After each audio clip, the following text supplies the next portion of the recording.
ఈసారి మీ క్రిస్టియన్స్ అందరూ ఎవరు కోటేసి గెలిపించబోతున్నారని ఏం చెప్తారు? అంటే క్రిస్టియన్స్ ఎప్పుడు కూడా వైసీపీతోనే ఉన్నారు, ఇప్పుడు కూడా పట్ల వైసీపీతోనే ఉంటాం. ఎందుకంటే జగన్ గారు అంటే ఏదో జగన్ గారు క్రిస్టియన్ అనే ఉద్దేశంతో కాదు, కానీ ఎంతో అద్భుతమైన పరిపాలన ఇస్తున్నారు, సంక్షేమం ఇస్తున్నారు. ఒక పేదవాడికి కావాల్సిన ప్రతిదీ పేదవాడిని పట్టించుకునే పరిపాలన జగన్ గారు చేస్తున్నారు.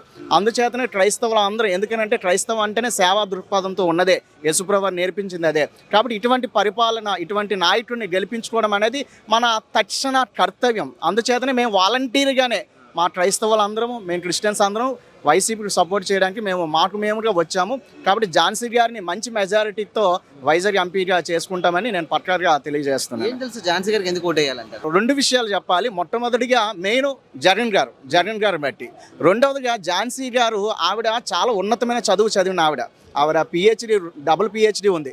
సో అటువంటి విద్యావేత్తను మనం గెలిపించుకుంటే చాలా అద్భుతమైన పరిపాలన వారు ఇస్తారు అనే నమ్మకం మాకు ఉంది.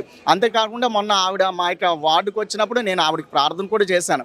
సో ఆ ప్రార్థన చేసినప్పుడు వారి కదలిక చాలా సౌమ్యురాలు, చాలా అద్భుతమైన నాలెడ్జ్ ఉన్న వ్యక్తి, పేద ప్రజల యొద్దకు వెళ్తూ వారిని కలుపుకొని, సో అటువంటి మనస్తత్వం కలిగిన వ్యక్తిని గెలిపించుకోవడం అనేది అది మన కర్తవ్యం, మన బాధ్యత.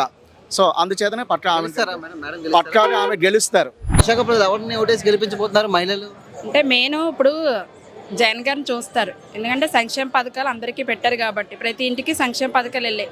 దాన్ని బట్టి ఎందుకంటే వైసీపీ అనేది జనాల్లో చాలా స్పందన ఉందండి, దాన్ని బట్టి బొత్స ఝాన్సీ గారు గెలుస్తారండి. బొత్స ఝాన్సీ గెలుస్తారా?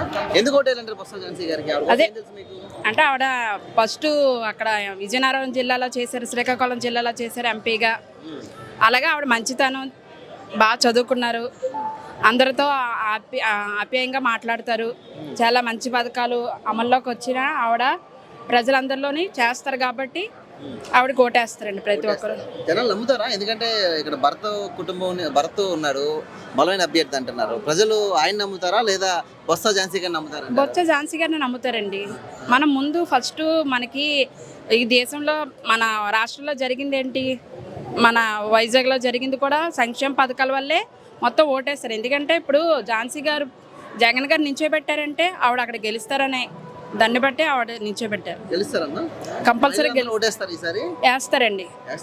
మహిళా స్పందన అయితే నిన్న జగన్ గారు వచ్చినప్పుడే తెలిసిపోయిందండి. మొత్తం జగన్ గారి క్రేజ్ అంతా నిన్నే తెలిసిందండి. ప్రతి ఒక్కరు ఆనందాలతో, ముసలి వాళ్ళు ఏంటి ఆయన చూడాలనే ఆప్యాయంగా ఈరోజు బొత్స ఝాన్సీ గారి నామినేషన్ చాలా వైభవంగా జరుగుతుందండి. గెలుస్తారు కంపల్సరీ.